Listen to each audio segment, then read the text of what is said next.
I said, Ma, by the way, before you find out from the whole world, I want to let you know that I proposed to Javi.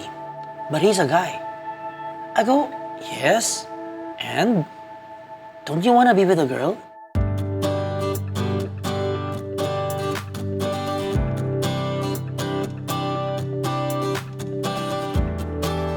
The first time I saw him was in that event. We arrived a bit late, so he was already on stage. So that was straight away my first impression. Like, I saw him on stage, he was giving his 150%, and it was just so amazing. I always do. I think that day was extra special. It was very special. During the show, of course, there was like some sort of connection.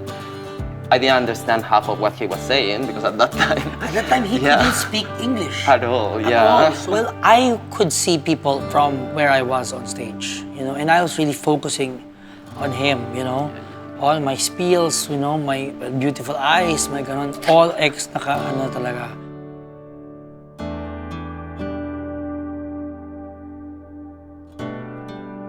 For me, in my Instagram page, there was, go to hell, you guys will burn in hell or whatever. But I don't fault people who have different mindsets about things. I will not let somebody's prejudice put me down. I respect people's beliefs, and I hope that other people respect ours also.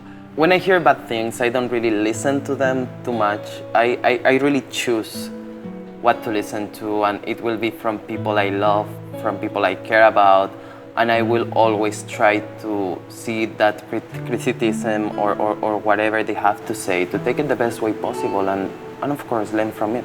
When we decided to, get married, and at first it was gonna be really private until I decided to, okay, I'll post it on my social media.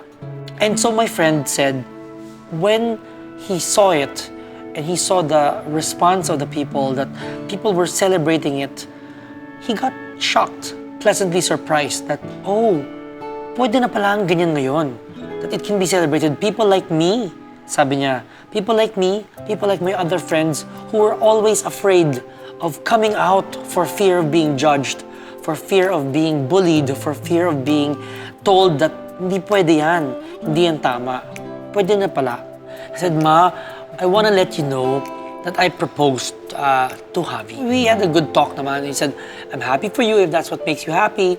Honestly, marriage has taught me that love is actually endless. Like, it's just so different. Like, at some point I thought, oh well, this is all I can love him at this point. To realize nowadays that I love him every day more and more, just because he's him.